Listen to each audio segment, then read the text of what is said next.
енді біз мына батыс фасадында тұрмыз. Мына жақтан қараған кезде бұл арабша жаңа әлиф дегенді білдіреді. Сосын қалған мыналарда қалған әріптер шығарады да, сонымен Алла деген жазу шығады. Жалпы мына кесененің өзінен тұрсынан.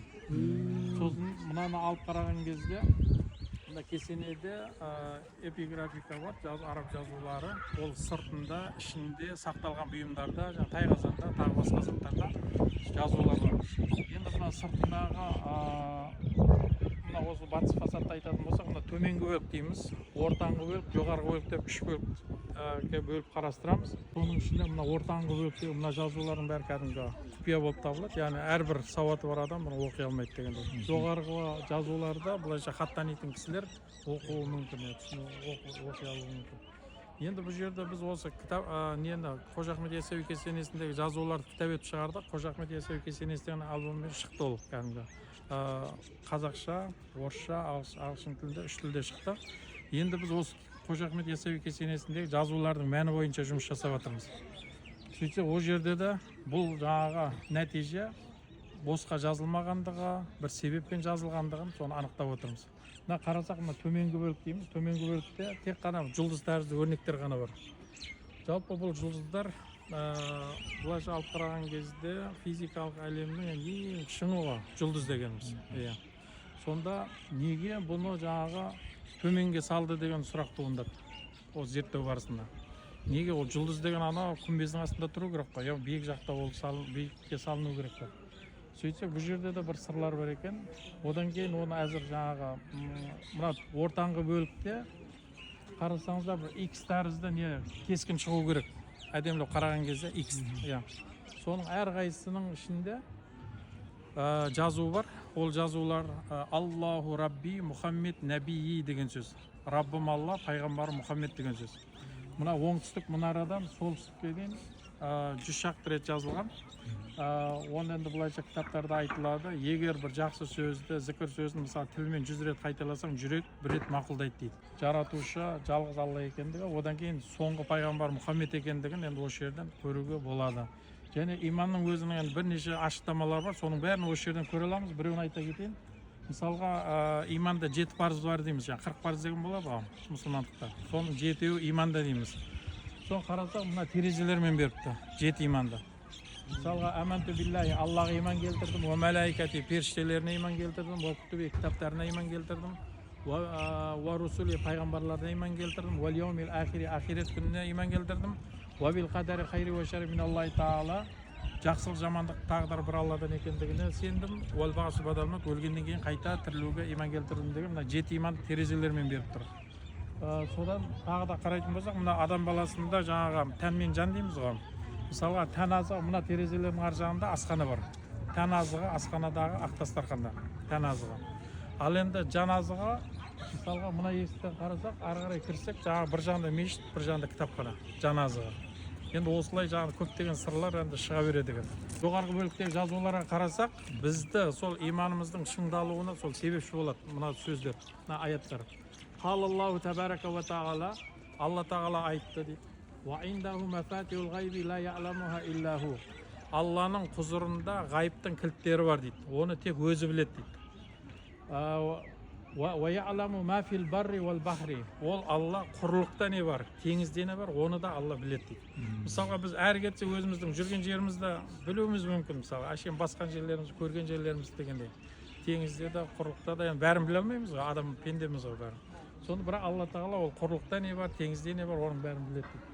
Ва ма тасқуту мин варақатин илля я'ламуха, және бір жапырақ түсетін болса, оны да Алла біледі дейді. Одан кейін вала хаббатин фи зулуматил арди вала ратбин вала ябисин илля фи китаби мубин.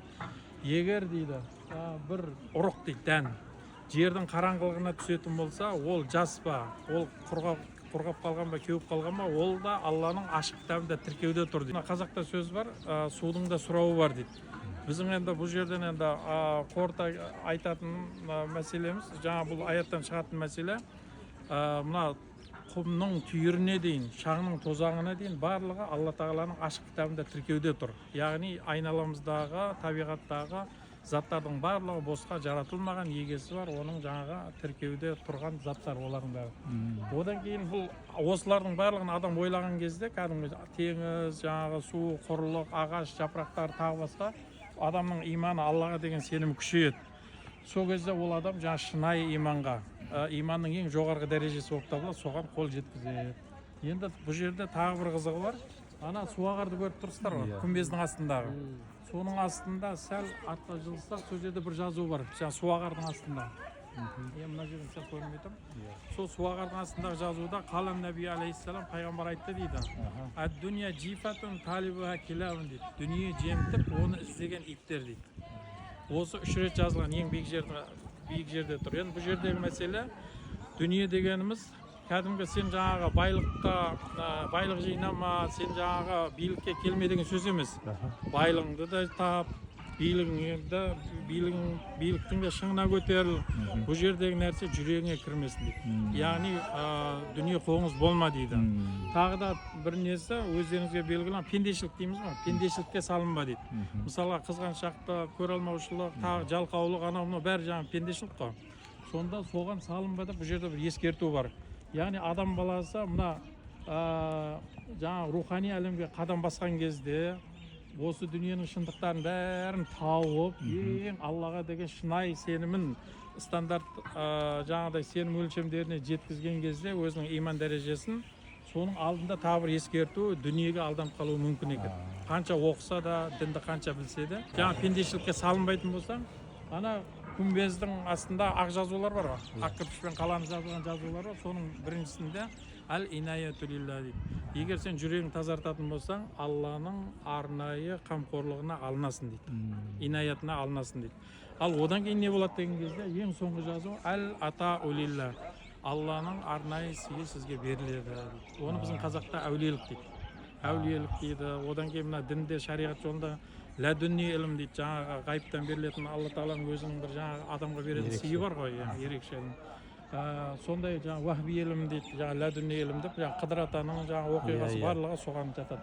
Яғни руханияттың шыңына көтерілесің дейді. Егер де сен жаңағы осы айтылған жаңағы дүниелік нелерден бәрінен ада болсаң дейді. Қорыта келгенде бұл жерде шынымен де мына физикалық әлемнің ең шыңы жұлдыз болатын болса, сонда деген содан кейін руханият басталып тұр да. Яғни ла илаха илlalloh Мұхаммед Расулалладан ары қарай ол адам өсет шынайысына, оны ары қарай дүниеге берілмейтін болса, ол әулиеге айналады. Сондықтан да бұл жерде бұны жаңағы иман мәселесі деп есептейміз. Бұны біз мына шариғатта 4 саты бар: шариғат, мағрифат, тариқат, хақиқат деген. Сонда бұны шартты түрде біз шариғат деп атадық. Яғни сенім мәселесін жаңағы қозғаған. Одан кейін тағы бір осы жерден тұрмай айта берген уақыт мәселесі. Сонда тағы бір мәселесі, енді кейбір адамдар айтады, мен білім алуым керек дейді. Сонда мына сол фасадта, порталда кәдімгі сол білім алушылар үшін жазулар бар екен. Онда ең бастысы былай деп келтіреді: қала Нәби алейхиссалам, қала Расулулла, ман арафа нафсаху фақат арафа раббаху дейді. Кім өзін өзі таныса, ол Құдайын таниды дейді. Демек, өзін өзі танудан басталады дейді барлық нәрсе. Свастикалар бар. Сонда ол жерде де жазу, әл-абду юдаббиру, пенде жоспарлайды дейді, бірақ Алла шешеді дейді. Сонда ана мәңгілік қозғалыстың белгісі, яғни адам бізге кәдімгі не бір сообщение, хабарлама бар. Яғни адам баласы қарап жатпа дейді. Сен деген жоба тап, жол көрсет дейді. Жаңағы келешек қам үшін. Яғни өзің үшін, бала-шағаң үшін, туған туысқандар үшін, ел халқың үшін әрі қарай асып бара жатса, адамзат үшін сен қозғала бер дейді. Яғни қарап жатпа, уақытыңды босқа өткізбе дейді. Яғни бұл жерде ілім алудан мақсат не деген кезде, адам өзінің өзі тану, өзінің өзі танығаннан кейін адам баласы өзінің шектеулі екендігін біледі, Алланың шексіз екендігін біледі. Сонымен негізгі нәтиже не деген кезде, жаңа әл-мүлку лилла, байлық, билік. Яғни билік, жаңа президент болады, бай болады, профессор болады, я болмаса әл-құдратулла, чемпион болады, генерал болады. Сонда адам білім алғаннан кейінгі негізгі жетістігі осы. Енді президент болады дейміз. Сонда қарап отырсақ, кейбіреулер одан әрі қарай не істеймін деген сұрақ қояды. Кейбіреулер қоя біледі, кейбіреулер сонымен қалып қояды. Ал сұрақ қойғандар әрі қарай тағы да жалғасады олардың өмірі. Қалай деген кезде, сол жерде тағы бір жазу бар, әл бақа улилля, мәңгі бақи болу Аллаға тән дейді. Сонда жаңа сұрақ, міндетті түрде жаңа сұрақ қойылады ғой. Мен мәңгі бақи болған Алламен қалай арамды түзетемін деген сұрақ туындайды. Соның жауабына арғы бетте, яғни шығыс жағында соны жазып қойыпты. Қалай деген кезде дәл осындай куфи жазуымен жаңағы жазулар ол жерде Субханалла, Алхамдулилля, Аллаху Акбар деген жазулар бар. Сосын мына ойық бар, ойықтың ішінде Мұхаммедке пайғамбардың саллаллаху алейхи есімдер жазылған. Сонда жаңа Алла пәк, Аллаға мадақ болсын, Алла ең ұлық деген сөз. Яғни ол не деген сөз? Сенің мысалға бұл дүниеде сен жаңа президентсің ба, байсың ба, профессорсың ба, я чемпионсың ба, генералсың ба, кім болмасаң ол бол, адам баласысың, сен сондай дәрежеге жетсең де сен Алланы ұмытпа дейді. Жаңа Алланы әрқашанда тіліңде Алла Тағаланың зікірі болсын дейді.